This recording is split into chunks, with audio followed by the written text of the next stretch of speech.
Enemies don't hate me now.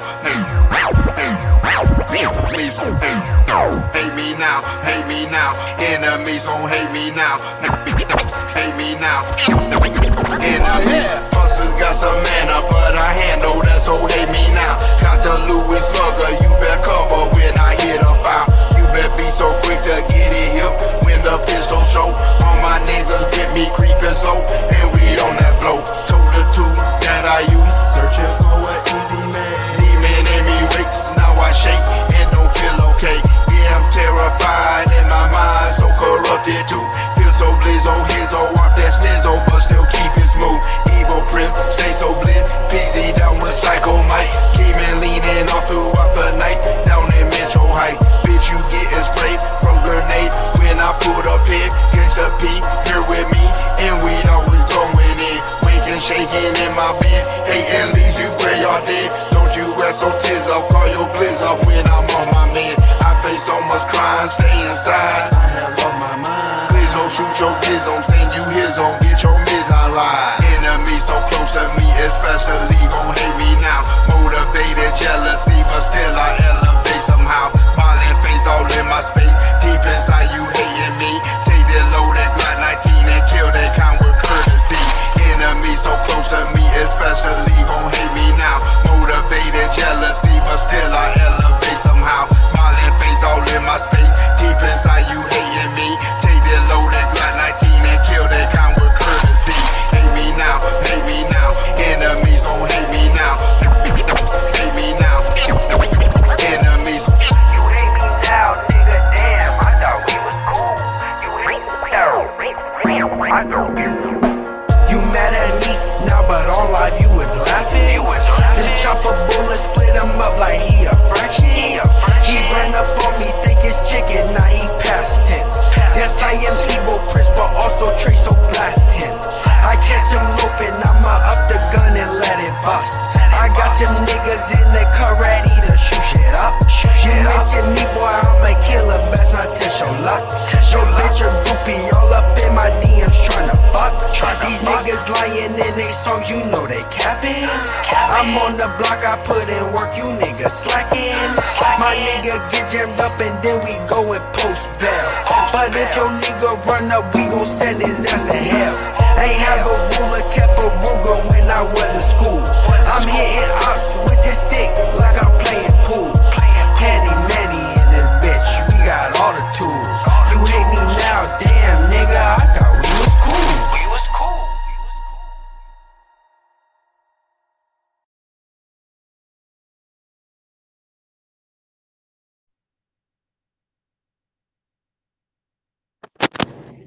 Peace, peace, peace. What's going on, man? This your brother MD at it again, once again, man. Hey, look, MD's thought box, man. I'm just shooting the shit right now.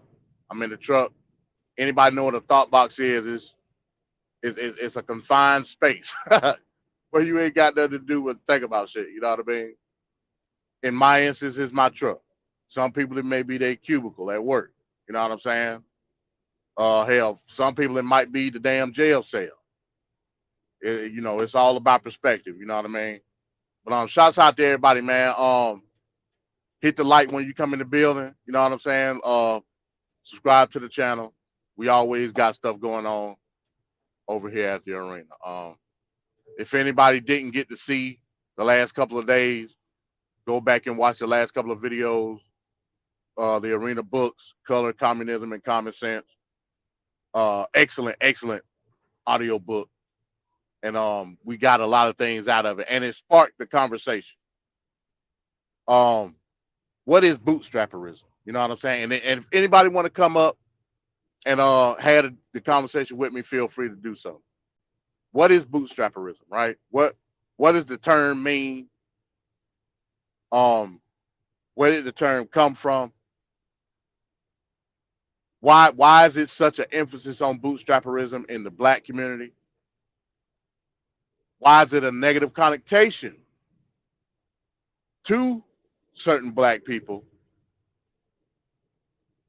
And is it essential for us to use the term in order to understand where we sit economically in this nation? You know what I'm saying? I think it's very important. Now, if anybody listens to last night's show, the conclusion of color communism and common sense, you know, me and Black Sun was talking about it. I fully understand, especially being an individualist, I fully understand what's implied with the term. We had the conversation. You can equate the same term of bootstrapperism with what Booker T. Washington said. Cash your bucket where you are. Same thing. Like literally the same thing. But there's no negative connotation to what Booker T. Washington said. But there is a negative connotation to the term bootstrapperism. Why is that? You know, I can only give my perception as to why I think that is. And the reason I think that is because low-level collective thought that was commanded upon a certain collective of people made it a disparaging, not a disparaging term, made it a term of negativity of the lack of black folks not doing something. Low-level collective thought. Once the crackers started saying it, it then became a negative connotation to the people that was already doing it. You know what I'm saying? So we go into the 1960s and we see the speech by the Reverend Dr. Martin Luther King, which a lot of people don't know about. The classic "We're coming to get our check" speech, right? Where he used the term in a negative light, where he said that they expect us to pull ourselves up by our bootless straps. So symbolically saying that we don't even got the damn boots to pull ourselves up from. Now, do I believe that MLK don't understand the emphasis on bootstrapperism as it pertains to our community? No. That'd be dumb of me to think that. Not understanding the context, I can see why somebody would think that. But understanding the context, I knew exactly what MLK was talking about. He was not saying that us as blacks should not pull ourselves up by our bootstraps. He was saying in the realm of the conversation, the speech that he was having at that particular time, when it comes to the promises made, the debt that is owed via the American government, the perception of the low-level collective society is that we need to stop bringing up this notion that we're owed something from the United States government via Reconstruction and pull ourselves up by our bootstraps. That's where the negative connotation comes from, simply put. But from a political stance, we know that's not the case.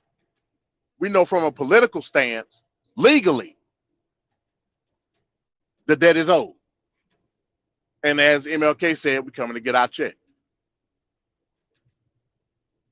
I think had Martin Luther King lived to push that message forward, we would have reparations already. That's how powerful he was. Because that was the next step after civil rights. That was the next step, if you want to believe it or not. All you got to do is connect the dots. You got this long-lived argument of what he meant by saying that he may have integrated his people into a burning house. Connect the dots. Study the man. You know what I'm saying?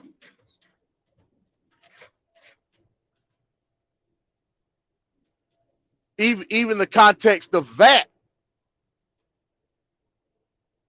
particular statement from MLK is in regards to bootstrapperism.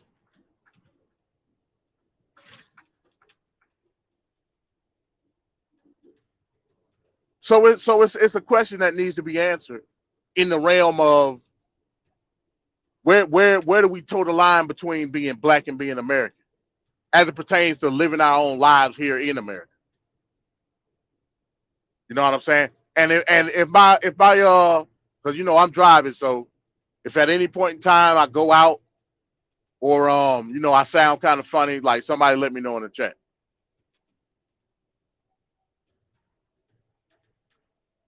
So yeah, we have to look at that term and make sure that it has a clear definition as it pertains to not just black folks but the American society.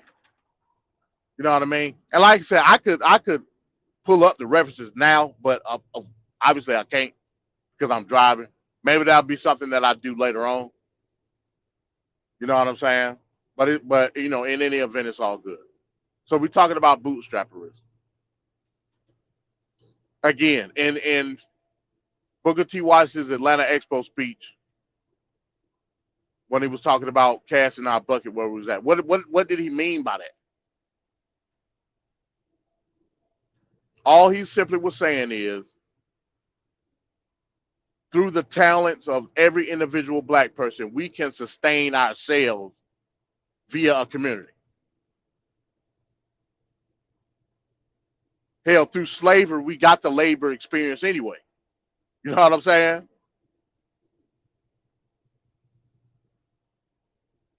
So when we came up from slavery, the next goal was education via STEM and implementing our own labor experience within the education that we had already had, and establishing ourselves forward through business, individualism.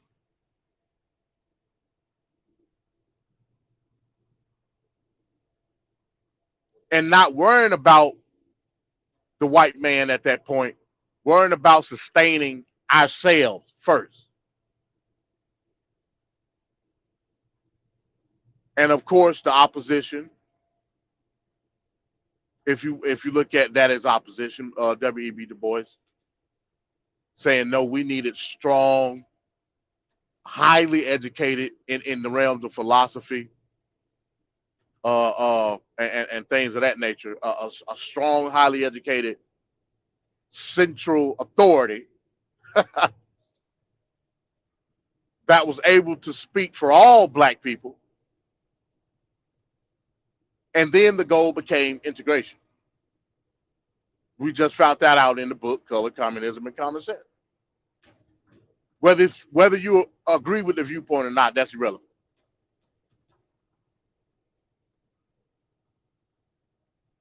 But the two sides were diametrically opposed in terms of how we were going to move forward as a society.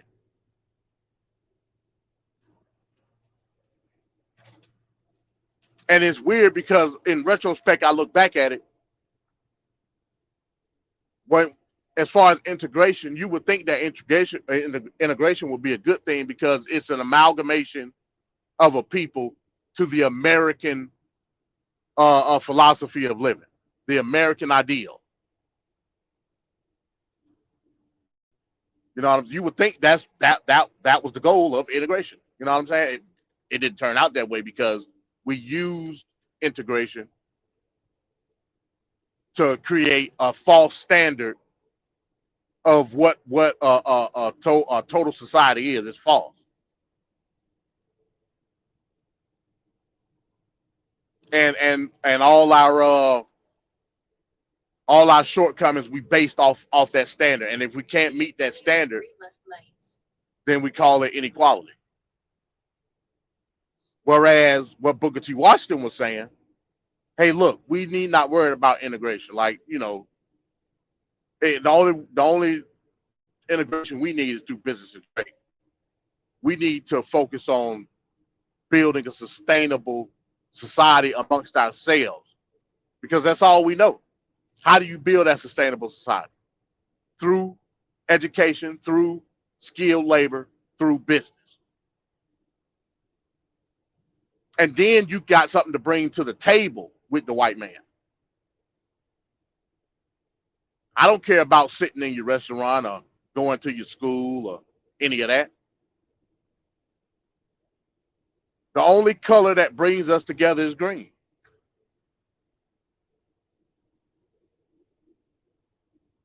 So through industry, Booker T. Washington saw a forward position for the totality of black folk through business.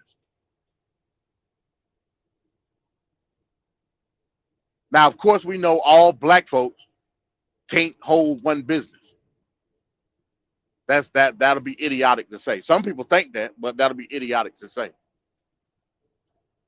But the society as a whole is formulated upon individual businesses.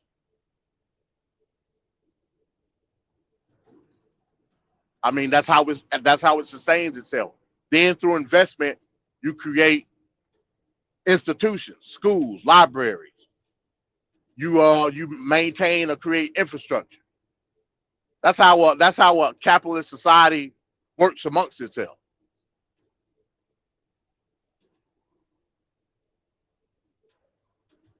So in terms, we're talking about practical upward mobility versus social upward mobility. W.E.B. Du Bois versus Booker T. Washington.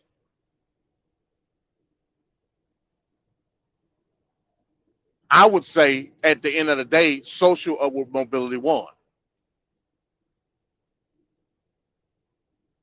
Because the standard is there. Hey, it's right there in front of your eyes, you know what I mean? The collective ideological thought is the rule of the day. And everything is based around that. Even down to government, you know what I'm saying? So again, what is bootstrapperism? Like how is there an emphasis on bootstrapperism in the black society today? Or do we shy away from it because of the negative connotation?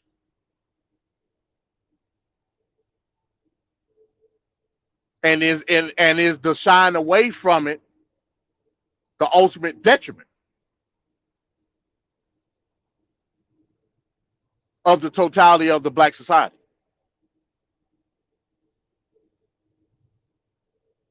And it's oxymoronic because a lot of people that view bootstrapperism in a negative light use it every day.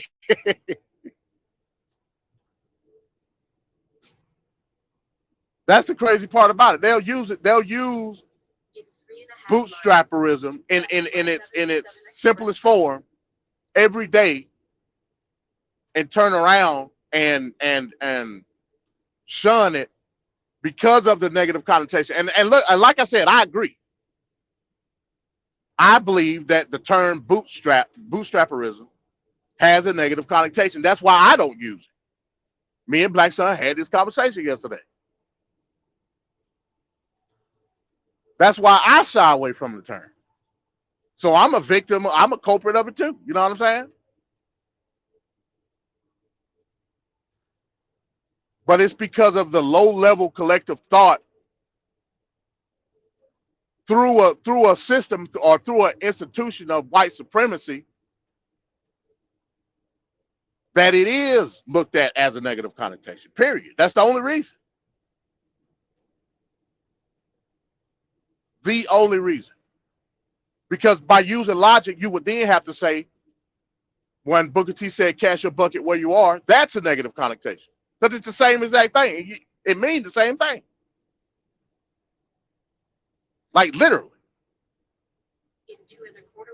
But nobody looks at that statement as a negative connotation. It's only simply because how the white man used it as a perception of you that you look at it as a negative connotation.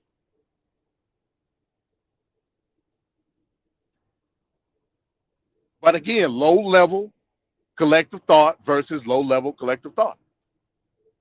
I choose not to be low level. I choose not to connect my mind with the group of others. I don't do that, but I understand it. You know what I'm saying?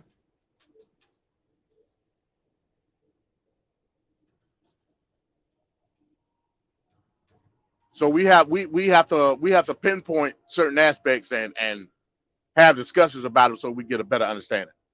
What you say, Black Son, is go get a job and see you got to come up here, bro, because again, I literally just said it's oxymoronic because the people that the people that shun away from it and view it in a negative light use it every day. I don't, you know what I'm saying? I just said that.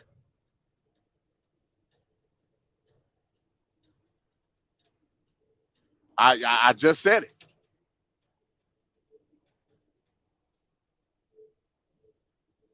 So that's the dilemma that we face when we talk about these certain terms. You know what I'm saying? That's the dilemma because of how it was used toward a certain particular group.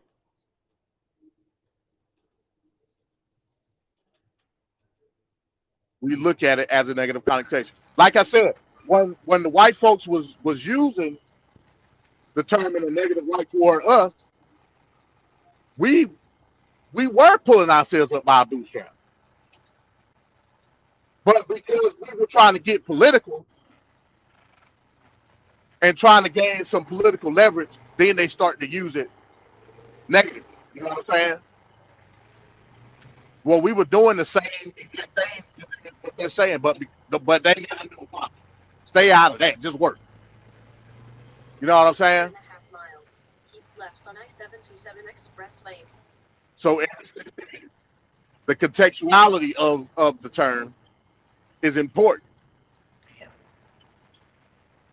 Do that make sense, Black Son? Yeah, that makes sense. I wanted to ask you because I know you remember the TV shows from the 80s and 90s.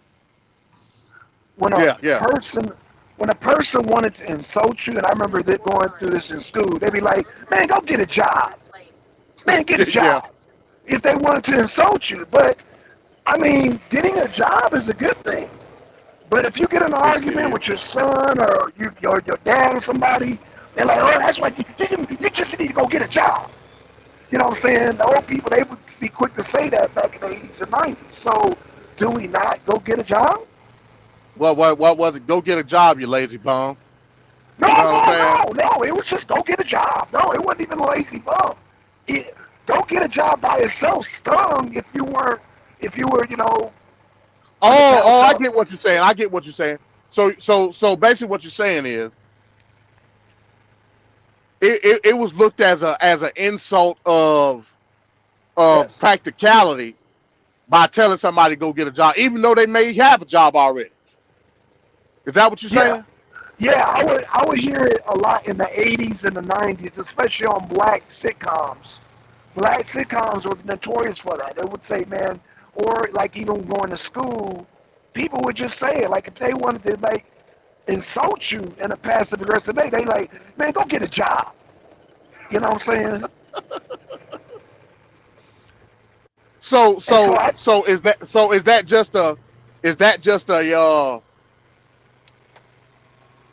just something that's psychologically just been ingrained in us? That work is somehow demeaning in regards of the collective of black folk? I do because go get a job and pick yourself up in the bootstrap is actually the same. It's just go get a job was a more modern. It was the 80s and 90s version of pick yourself up by the bootstrap. So I remember. So that go back to the argument though, Black Son. Why is Yeah, that a it negative does. connotation? Why? Uh, ah, ah, damn, that's a tough one, MD. Because I don't look at it as negative. well, me and you don't. Right. But it's But society from a society perspective, it is. Why?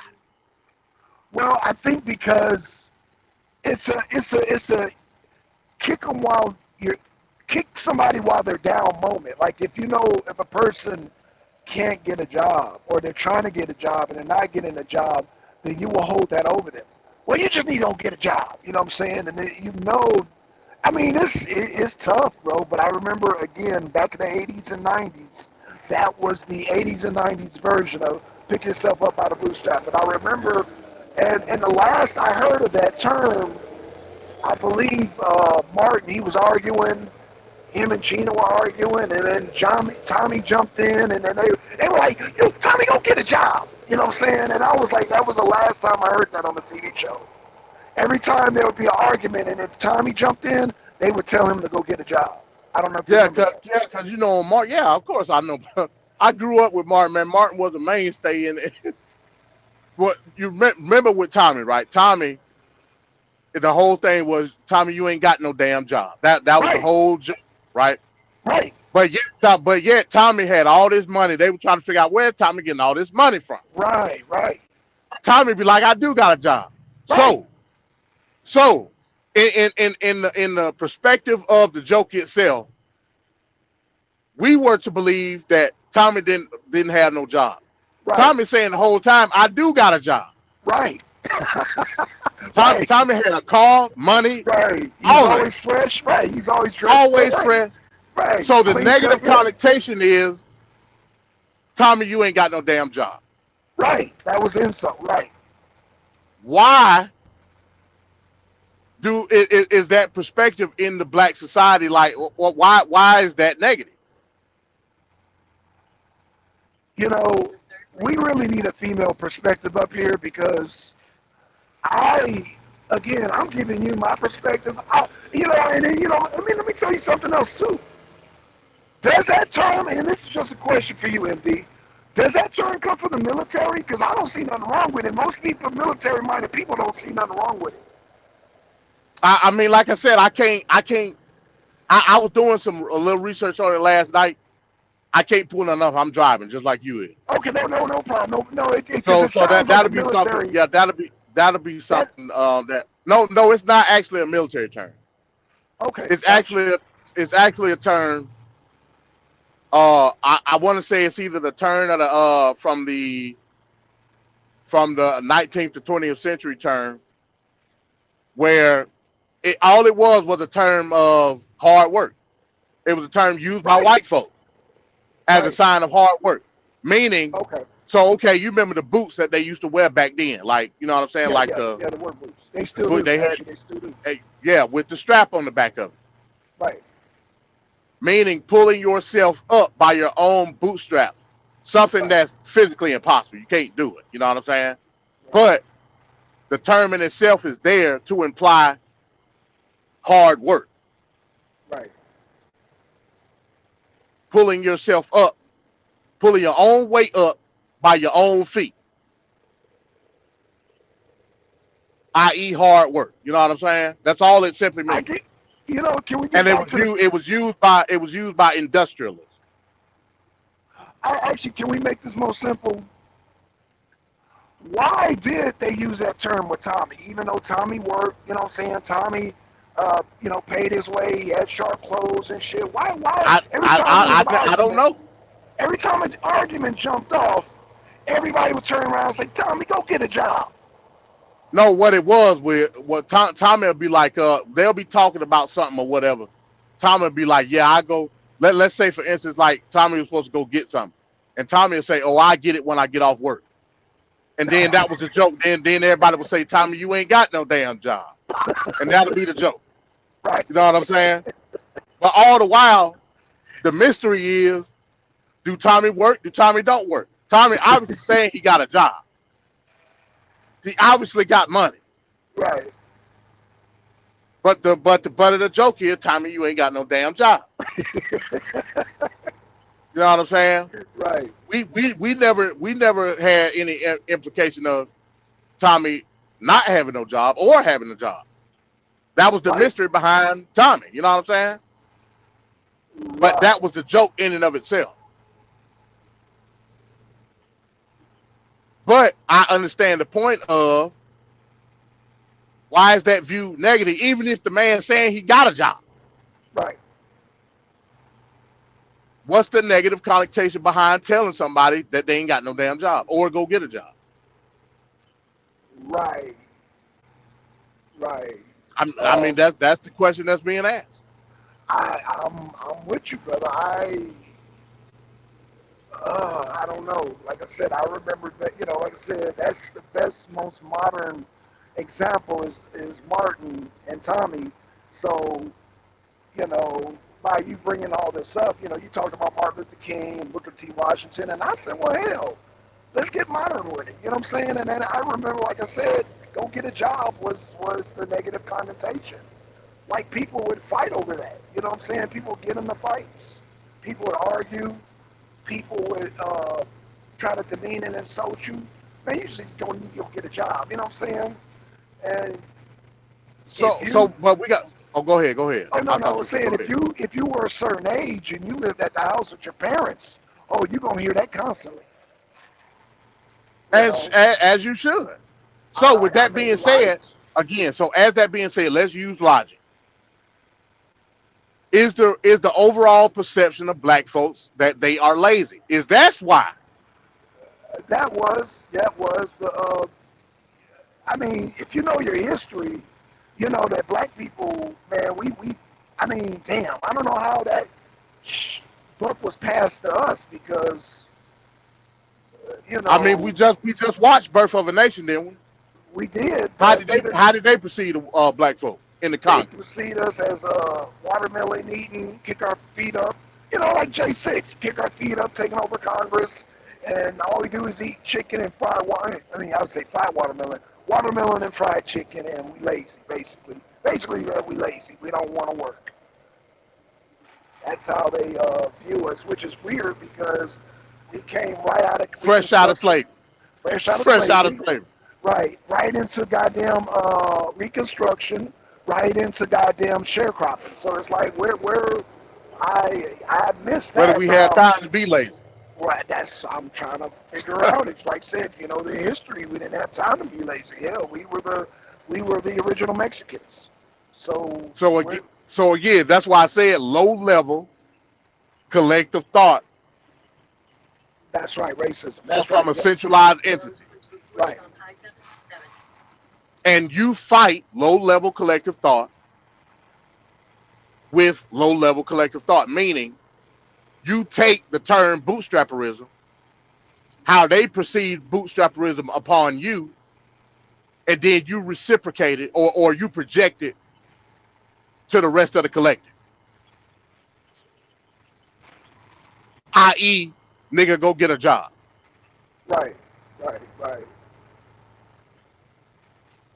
Yeah. So we just answered the question. We did. Yeah, we did.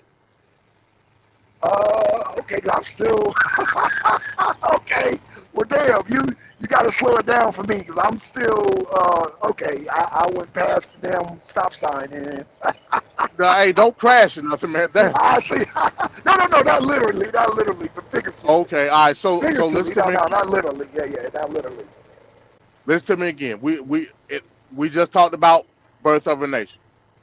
Yes, This low level collective thought viewed you as lazy. You yes, ain't worth a damn. All you want to do yes. is eat watermelon, eat chicken, and drink under the table. You know what I mean? Where they get that perception from, I don't know. Right, But right, in any regard, that's their perception. Then on the same hand, you fight the low level collective thought of their perception with the low level collective thought of you and your collective in regards to that term of bootstrapperism, because that's the one, those are the ones that put it upon you as a negative connotation. right. Then you turn around and use it on the exiles of the collective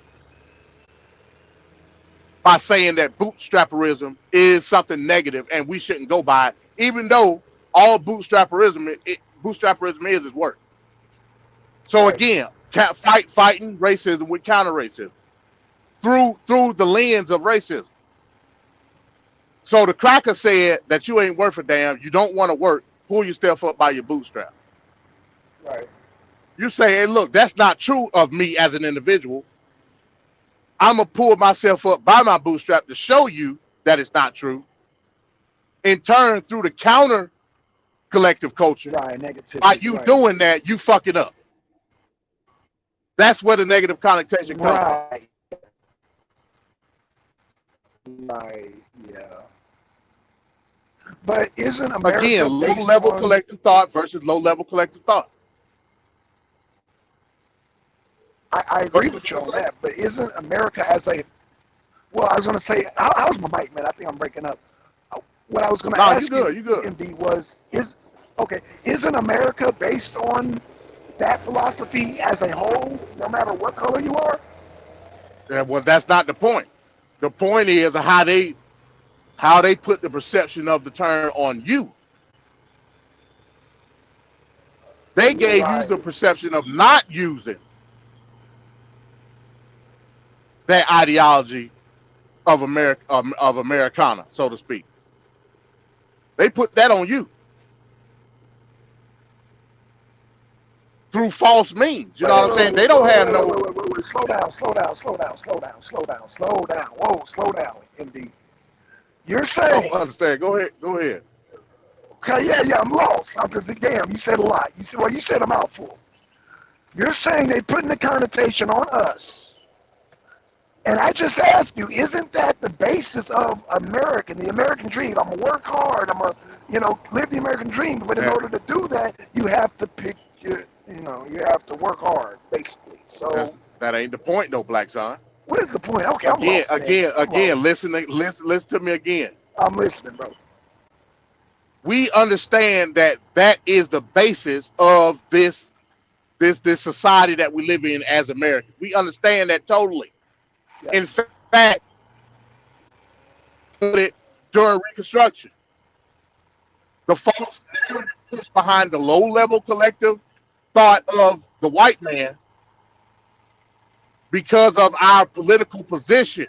Remember, Reconstruction was about political position. We had dozens of black officials in positions of power at that time. This all came about. At the same time, we had cultural phenomenons with black communities all over the country, pulling themselves up literally by their bootstrap, creating businesses, jobs for other black folk, institutions. We had all that. So you're saying in many instances, the false narrative of the low-level collective thought of the white man, because of the political power that we were putting emphasis on that particular time, the false narrative is this: these niggas want to take over the country because they're lazy, they don't want to do shit, they want to eat chicken and put their feet up in the Congress. Right. They don't want to pull themselves up by their bootstrap. That shit was false. Right. We know it was false because we saw the example. Right. But because you're fighting low-level collective thought with low-level collective thought, you then turn the negative connotation, the false negative connotation that they put on you, into means of exile for somebody that's actually doing that. And let me say this, MD, this is a great conversation. You're going to have to do another standalone on what real, I know we did it, but what real collectivism looks like in practice. You're right. The historical context, and that's why, and I will put off, I don't know if you've seen the Canteen Massacre. I want to correlate that with that lesson of where, okay. So, let me ask you quick. Did you watch that? Did you get a chance to watch the Canteen Massacre? I ain't got a chance to watch. Yeah, I ain't got a chance to watch nothing yet. Okay, gotcha. Yeah. No problem. Because I do want to. We might have to just save it for Arena Cinema, man. No. I definitely want to put on arena sentiment, but you know what? Okay, that's no problem. So yeah, because this whole collectivism, like you said, the thought. But I mean, this is a great topic right here. I love this topic, and we need to break this down. But we definitely going to have to follow this up with the whole collectivism because I see, like you said, the point. I see where it's going because now the collective thoughts is that if you have a job, because they told you, because I remember 80s, 90s, they told you to get a good job. Now if you get a job, in some people's minds, you're a bootlicking Uncle Tom sellout. And I'm like, what the hell? Here's the insanity in it though, Black Son. That's what I'm saying. If you tell another black person to pull themselves up by their bootstraps, you'll be looked in a negative light. All the while, that person that shunned you and exiled you is practicing bootstrapperism in real time. Yeah, the insanity's real, brother. Insanity's real. That's why I say it's counter racism with racism. That's just like coon, Uncle Tom, or any other word. These ain't these were terms that were brought initially to not mean something negative. Then when the white man turned them around upon you, you accepted the negative connotation. And anybody that's viewed in a certain light as it pertains to the negative aspect of what the collective white man saw as you then in turn become that person. Through no fault of your own. You don't see the insanity in that? I follow you. No. I mean, obviously, yeah, without a doubt, it's insanity. I mean, oh gosh, it's man, I just felt another gray hair growing up my hair.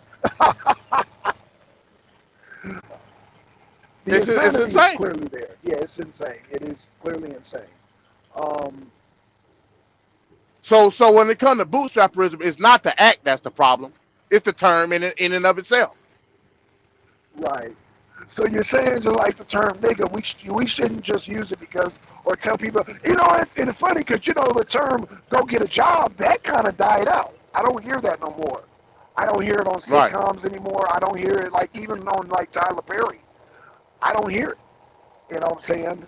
Now, if I go watch some of the old Martin shows, then that's a different story. But like the more modern black sitcoms, they don't use it no more. But all through the 80s and 90s, oh man, they drug the hell out of you on that. Man, go get a job, man. You would hear that constantly, and it was a negative connotation, and it was meant to be a negative connotation. Right, it was. That was the whole point. It was meant to be an insult. Right, it was meant to be an insult. Right. Like I said, and that's why I said context is important. I go back to the Martin Luther King speech. When Martin Luther King said, "Then you expect us to pull ourselves up by our bootless strap." Do you think Martin Luther King meant for us to saying, "Well, we don't have the means to get no job or do business"? Do you think that's what he meant? He did. No. But in the context on how he used it, he was talking about a specific topic, which was reparation. Right. Yes. And like I said, I think a lot of black folks don't even know about that speech at all. Right. He was talking about it in terms of the political, legal debt that's owed to freedmen. That's all he was talking about. Yes, sir. Booker T. Washington. Cash your bucket where you are. The same exact thing as bootstrapperism. The same exact thing. No difference. Right. Just a different way of saying it. Right. Different way of saying it. And no negative connotation behind it. Yeah, because that's actually positive. Yeah, cash your bucket. Yeah. I mean, people revere that speech from Booker T. Washington. But he basically said, "Pull yourself up by your bootstrap." I mean, did he? That's basically what he said. Okay. Cash your bucket where you are. Okay. But and I'm glad you said that because probably not tonight. Maybe. See, oh man, the day is just getting so fucking short, man, with me doing all this stuff. Yeah. The next book I'm doing is gonna be Up from Slavery by Booker T. Washington. Now that book is so long, it's gonna take about a week to get through it. I ain't gonna, Right. you know what I'm saying? It's gonna take Yeah. a minute. Hell, I may start it tonight, and you'll actually hear the context in which he used it. Right. Right. Booker T. Washington was saying that because of our prowess in specific skills that we got through slavery, cast your bucket where you are, meaning where you at right now as it pertains to your position in the country. Uh huh. Cast your bucket where you at, uplift yourself through skilled trades, through education, and through business. That's what he meant. Create opportunities for other black folk. Right. That's what he meant. That's bootstrapperism. He Well, meant cast your bucket. Go ahead. um, Booker T, was he trying to encourage now?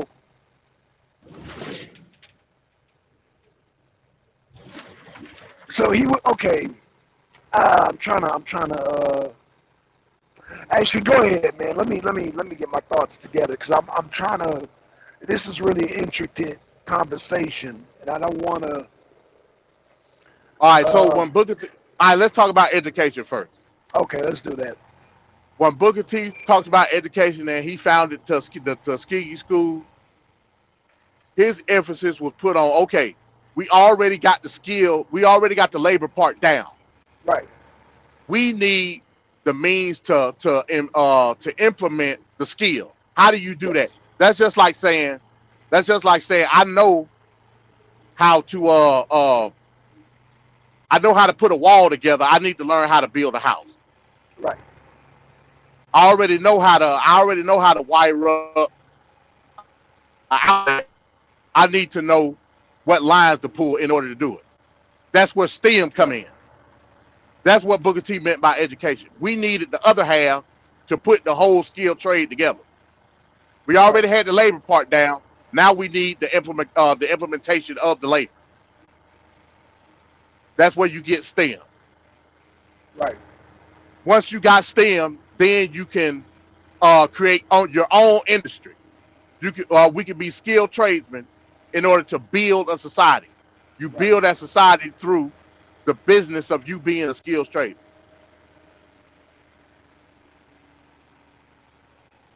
Then once you do that, then you can reach outside of your community in order to provide services for everybody else Okay. through business. Business was the Booker T. Washington main goal.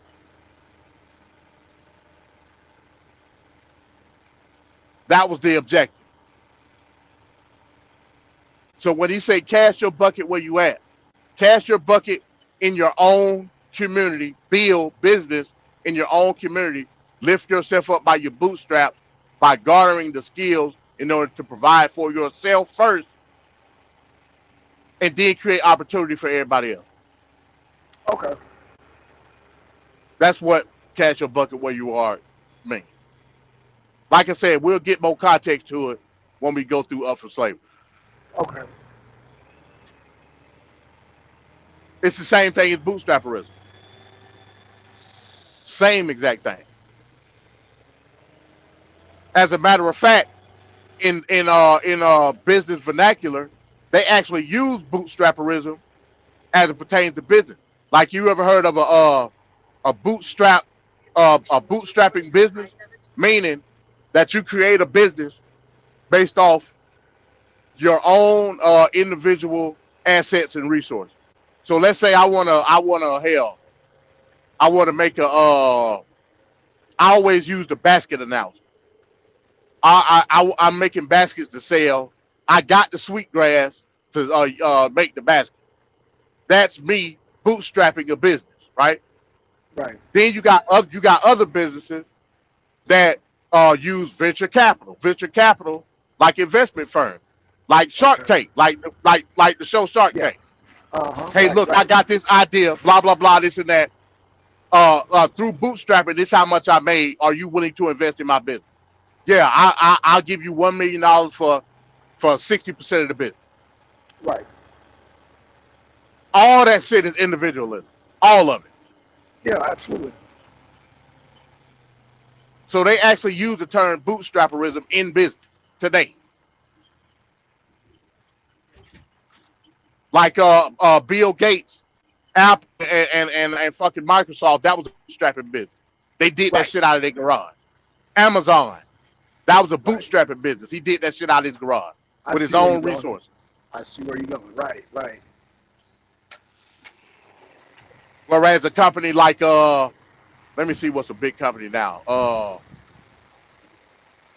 What's the chick name that make the damn the pantyhose in Atlanta? Spanx. That was a venture. That was a venture capitalist business because she got people to invest in that business. Now it's a multi-billion-dollar business. Right. You know what I'm saying? Yeah. Or hell, even a GoFundMe or a Kickstarter. That's a venture capitalist business. Good example. Good example. Like this shit is simple mathematics.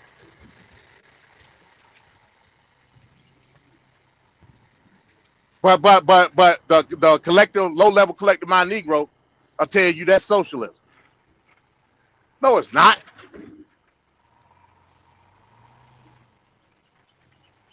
But hey, what can I do? You know what I mean? But I hope I was able to give an understanding as it pertains to this. Go ahead. Let me ask you this. So, you know, like I said, the whole, as far as I'm concerned, the whole go get a job saying died out with Martin, pretty much. I don't think it's died out. Well, no. I mean, no. If you laying across your mom and daddy sofa, hell no, it ain't died out. But what I'm saying, hell no, it ain't died out. But what I'm saying is like that term, like I said, was used to fight and insult people and demean, and it was the joke. You were the butt of the joke. As far as that is died out, meaning no, the realism behind it hasn't died out, meaning no, you need to go get a job and you've been sitting here all day smoking weed. No, in that reality, it still exists, but using it to try to demean somebody or degrade somebody, it pretty much has died out in the, let's just say, the media. I haven't seen it as often. Now you see more of, I want to say, the Cosby era, where now your sitcoms, they're showing more prevalent people, especially here in Atlanta with Tyler Perry. People are more business-minded, professional, blah, blah, blah, yada, yada, yada. So that negative connotation as far as go get a job is not as strong and prevalent as it was back in the 80s and 90s. That's all I was saying. Well, I would disagree with you in this aspect. Okay, good. Okay. Now the focus has shifted. The focus has shifted, and now it's towing the lines in the realms of gender. Where now, because of the it evolved. Now because of the political aspect of progressive political ideology. Yes. Because men and you know, this ain't me being no man. Don't even try this. I don't give a damn about no man's fear or a woman's fear. Right. So don't bring it up. Yeah. But in the realms of how the progressive political ideology framework is now, where they put women on the pedestal because of particular civil rights that women have obtained recently. Now the projection is the social status can be higher for you, woman, and this black or white. It don't matter the race at. You know what I'm saying? Right. But you can have your political position and your social status can be higher than anybody because we're giving you the civil liberty to do so. So now it's towing the lines of not just black and white, but man and woman. Right. So now you got women with positions of power telling men in a negative aspect to go get a job Right. because the inequality between the two as it pertains to social status and perception of power. You know what I'm saying? Okay. Okay. And it's low level collective female thought versus low level collective male thought. And because of the low Right. level female thought, niggas will take the low level male thought and make it into the manosphere, make it into the passport, bro. I don't give a shit where you go or what you do or what Right. women that you screw. I don't give a damn. Right. I don't either. But you've made it low level collective ideology which don't exist in reality. Right. Us against them. You Type see of, how that right. shit Got works? you. Yeah. I see. You know what? Yeah. It has evolved. Wow. I didn't even realize. The 'Cause, you know, I'm the not in those. masses are Yeah. asses at the end of the day. Right. Right. Because I'm not in those spaces. But since you bring that Yeah, to I'm my not either. attention, right. Because some people have tried to even kick the door down on the arena and make So yeah, It's low level. It's low level. You're right. You're right. It is. It is. Mob rules, mob mentality. And that's why I Yeah. was asking the question. That's why I always ask the questions when I know when it's mob mentality, because the first question I'll ask is, well, who do you hear that from? And what is the agreement? I'll make those statements being There cynical. is none. Right. That's my whole point. There is That's none. how you know. Now, That's how you. but this is what it is though. It's always a centralized. Now here come the collective part about it. It's Okay. always a centralized entity which telling you this is how it is and not giving you an option. I.e., if we're talking about the manosphere and womansphere, i.e. Kevin Samuel. Oh. You know what I'm saying? Or Right. i.e. whatever the fuck on the woman. You know what I'm saying? Right. Kevin Samuels. Good example. Um, Centralized. He don't speak for all black men. no, absolutely not. Centralized. But until you can see the individuality of all the opposing views, you're gonna continue to be a lemon and you'll fall right out the cliff with the rest of the lemon. Right. Period. But that's where it's at. You know what I'm saying? Yep. But you was finna say something? Well, yeah. So I mean, so since it is a negative connotation, what do we? Because my thing is, if there's a negative connotation, I want to resolve the problem and eliminate any type of negative energies or forces coming towards it. However, we do want people to, like I said, cast the bucket where they are. So what is the solution in order to take that negativity away from it to, so that people don't look at it and have this negative reaction towards it. I want people to feel like, I want people to, cast your bucket where you are, per se, Yeah, I got you. Oh, I mean, I don't got the answer. You know what I'm saying? Well, I do have the answer, but I don't think people would accept it. You know So what I'm then, saying? And my answer would be take more put more emphasis on your individuality as an American. That would be my answer. okay, and how, Put okay, I guess, emphasis on yourself over the group. okay, I like that answer. And, so I got to give a little pushback because you got leaders and you got followers. That sounds like the trait of a leader, and everybody can't be a leader, MD. Some people are just bred and born to be followers. So when you say leader, give me an aspect of being a leader in the Okay, so context of bootstrapperism. How do you okay, correlate I the love two? it. I love it. I correlate the two because the individualism that you talk about, These are far and few in between. You know, your Oprah Winfrey's, your Michael Jordans, your, I don't know, your Kanye West, your Donald Trumps, your MD-20s, your Black Suns. These are your business owners. These are your leaders. Meaning everybody can't form a business. Everybody don't have the mentality to understand that, yeah, collectivism is socialism.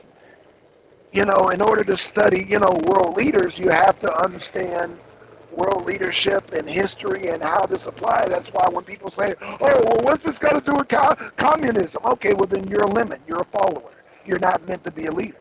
And so I don't want you, MD, getting gray hairs trying to make somebody a leader who is supposed to be a follower. You got many more followers than leaders. Okay, you follow me? Gotcha. Okay. So with that being said, is just obtaining employment and obtaining employment, is that bootstrapperism?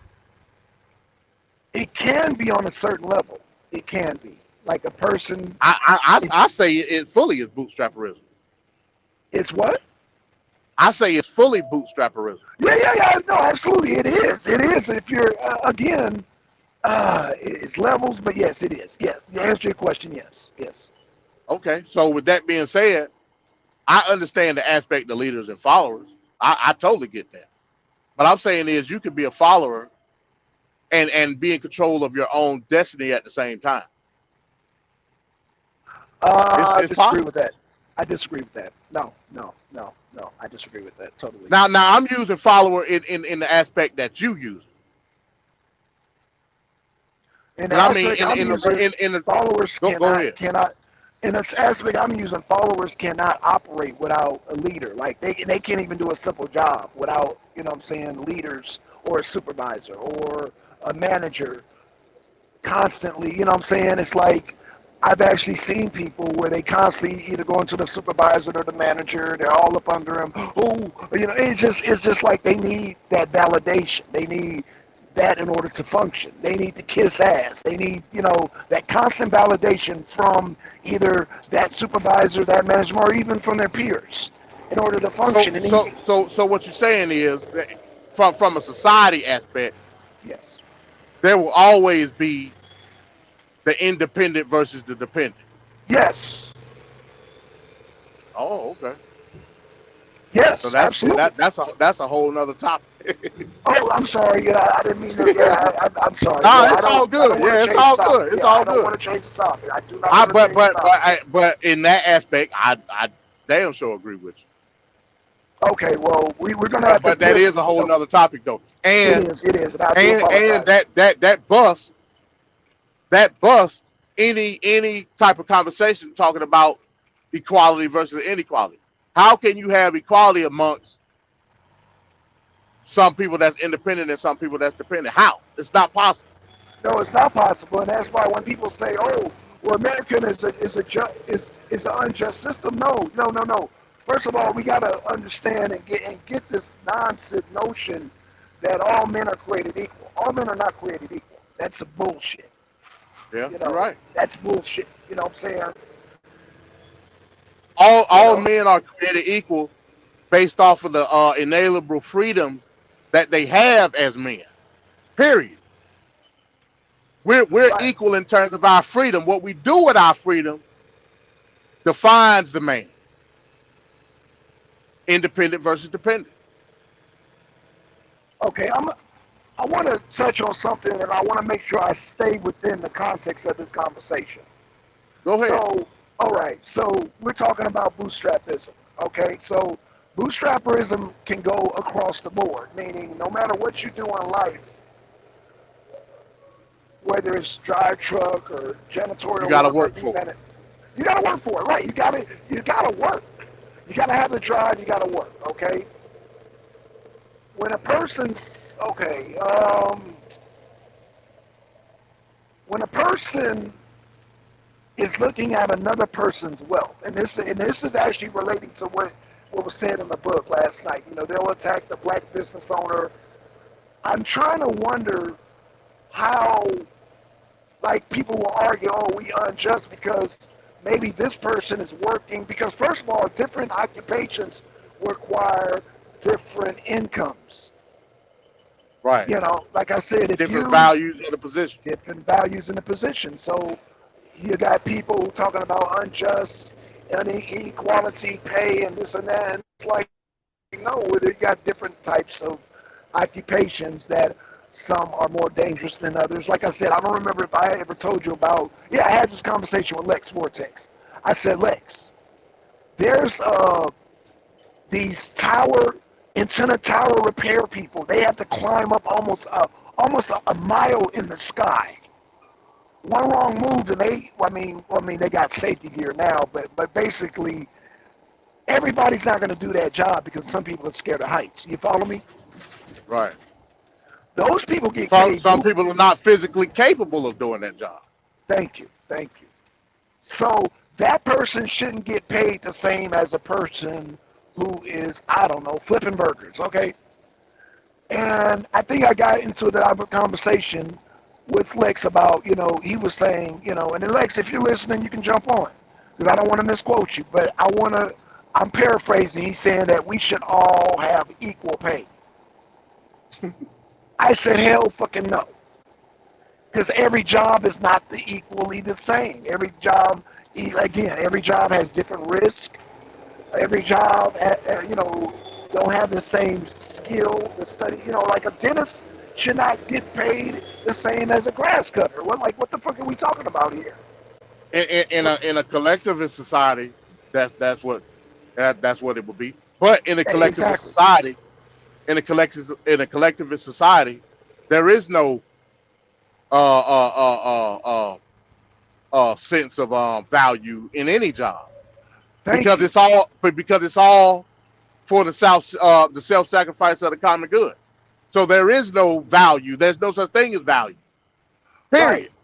In a collectivist society. And I 100% agree with you. So now going back to the pick yourself up by the bootstrap.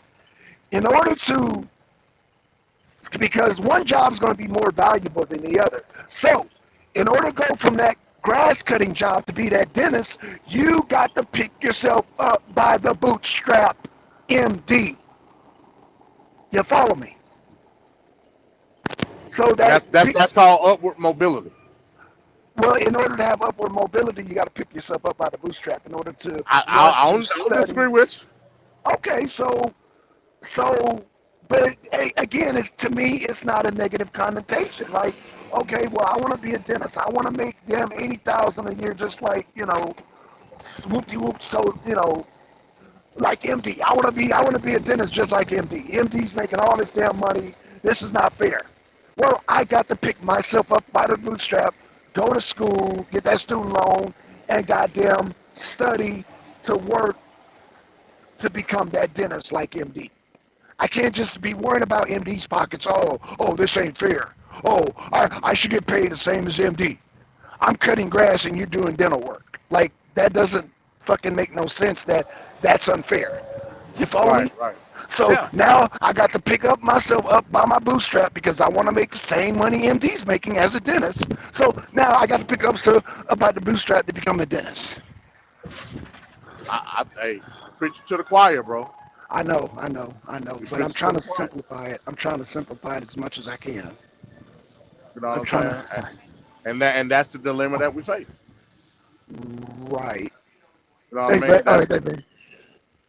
That's the false dilemma that we face, because even the people that demonize the term and ostracize others because of the term are actually using the term in its simple sense every day of their own life.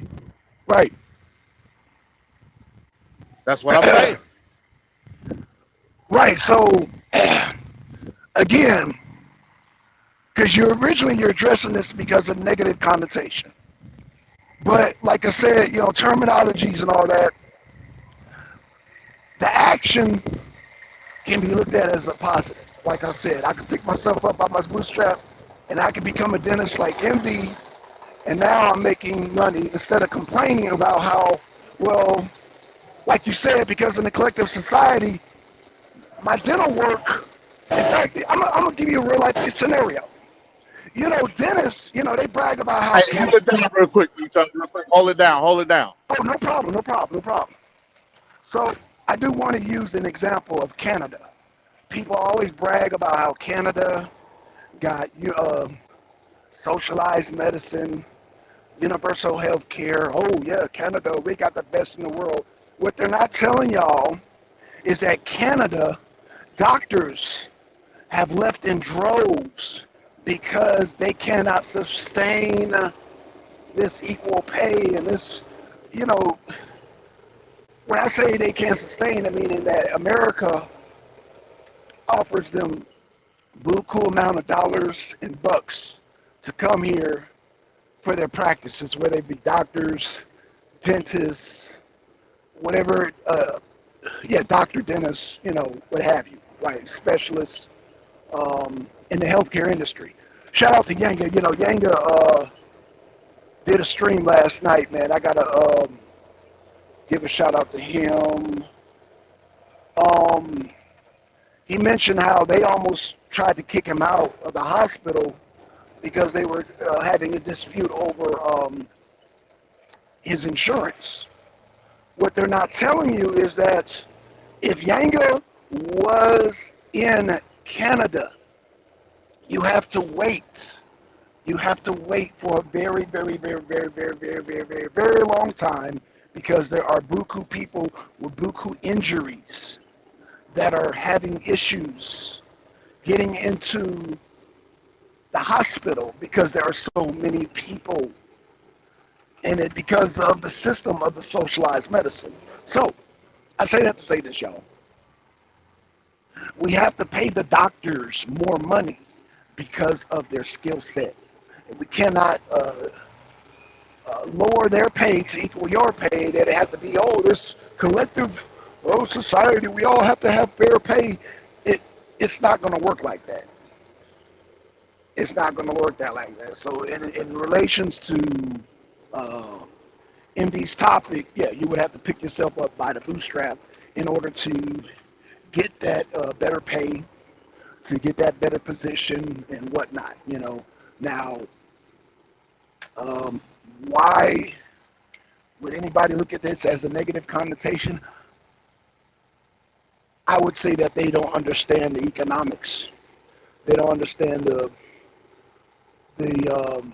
economical structure of how the world works. Not only America, but Canada, your Western world. And people will say, oh, well, see, that's racism, white supremacy. See, if we had our own land and our own, you know, and that's when people get off into black land and Mad Max land and fantasy land, fantasy island, you know, because when you put this collectivism into practice, and this is why I have the NKVD, because it's a reminder of this collective society, USSR being one of the largest, but I mean, you got, like I said, many examples. You got USSR, you got Cuba, you got China, you got Chile, you got, in some instances, you got,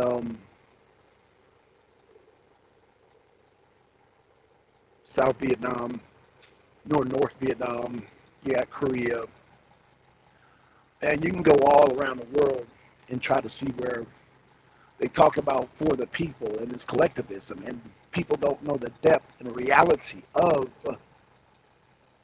what this system has produced. You know, it produced the Bolshevik Revolution. It produced the revolutionary Red China, you know.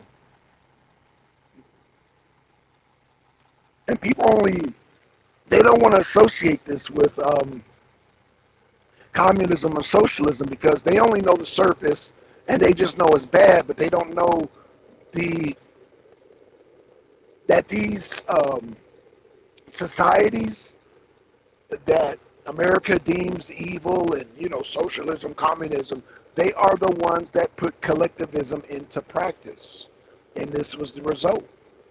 The end result is, and this is why I use the term, yeah, these people are stupid, These people are idiotic. These people are dumb because when you look at history and you look at how these societies put it into practice, death and destruction always came after, because you cannot regulate thousands of people with the same income, with the same job, and ration out, oh, America's a just system. So, okay, feed the homeless. Okay, so that means everybody's being fed, and so nothing's being regulated.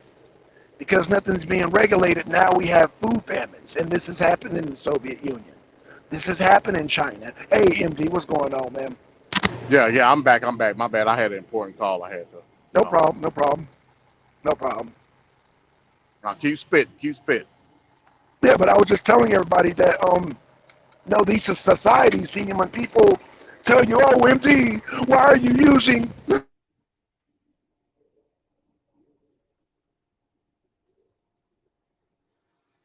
social?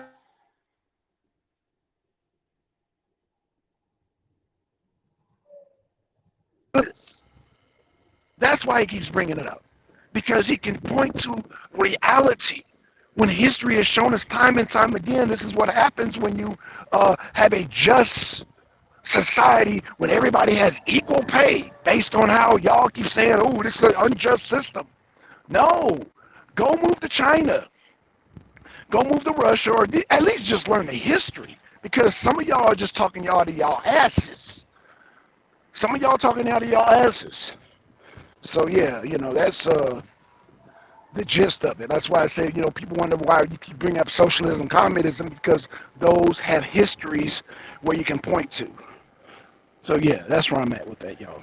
And the philosophy of collectivism itself sprouted those societies. You know what I'm saying? Absolutely. It sprouted them. Whether you disagree with it or not, that ain't my issue. You know what I mean? Right. I mean, Like you could literally go to those societies and move backwards, and once you get to the end of the line, you will see the philosophy of collectivism. that's Period. right. Right. In fact, the term that those leaders always use, like Mao, Stalin, Pol Pot, they always said before they executed you, you have did your crimes against the people. It's always against the people. Yeah, the people, the people, the people. So yeah, I mean that's what we're dealing with. That we're dealing with the term bootstrapperism. Where it comes from.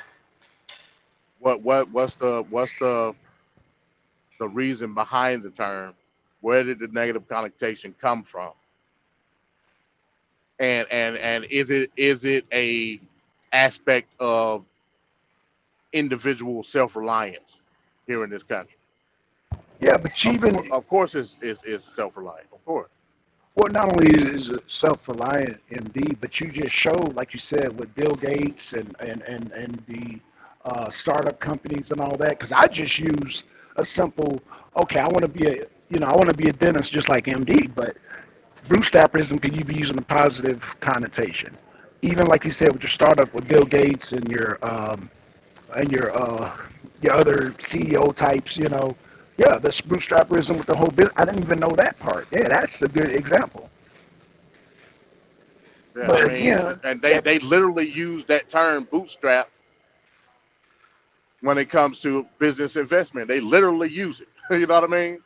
It ain't something that I'm making up. They use it. so you're saying the term is interchangeable, negative and positively.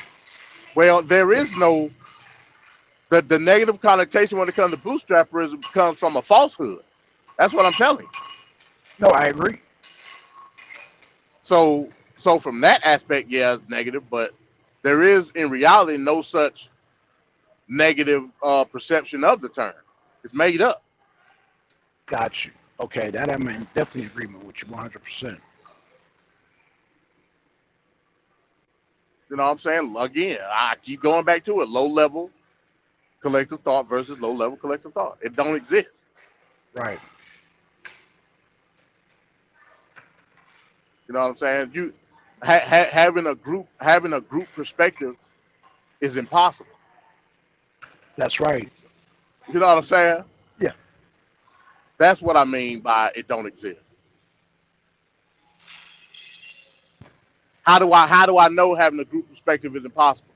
Because if somebody doesn't use that negative connotation for the term and exudes that and tells you that term, that's somebody that's supposedly supposed to be in your group breaking away from the abstractness of that term.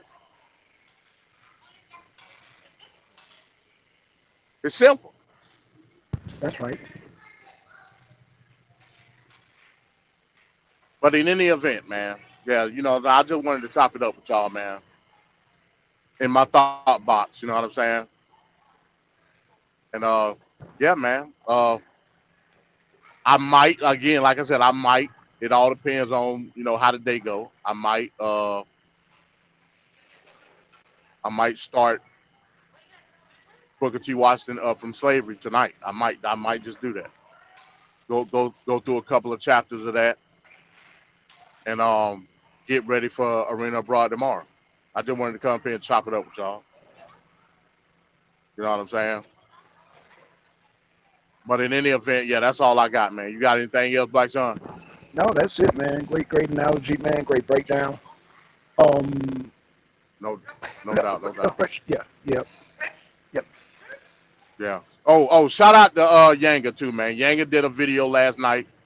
Uh, Um, I wish I could put the link in the chat. I ain't, my thumbs can't work like that right now. But yeah, mine yeah, too, man. Shout out to Yanga, man. I'm glad to see him in high spirits. You know what I'm saying? And him giving us an update and checking up on the people, man. That capped my night off. You know what I'm saying? So yeah, definitely shout out, man, to the old commie Yes, sir. Punk Yanga. You know what I'm saying? Yeah. Hold on. Yeah. So yeah, man. With that, man, if you ain't got nothing else, Black Son, man, I'm gonna say peace, y'all. All right, that's a cool, man. Cool. Peace. Peace, y'all.